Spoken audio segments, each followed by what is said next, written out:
mga kamami! Welcome back na naman sa aking another food vlog. At ayan, magsinangag tayo at magluto ng itlog with patatas.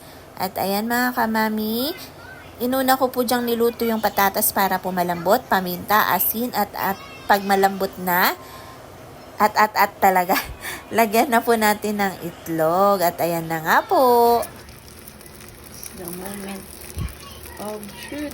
1, 2, 3. Hindi siya nabuo. It's okay.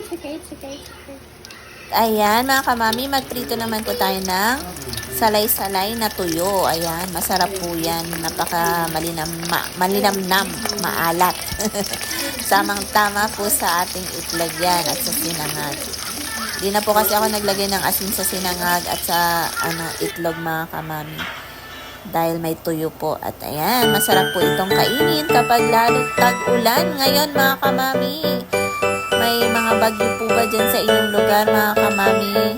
Ingat po tayo. At ayan, kain na po tayo. Thanks for watching again mga kamami. God bless po.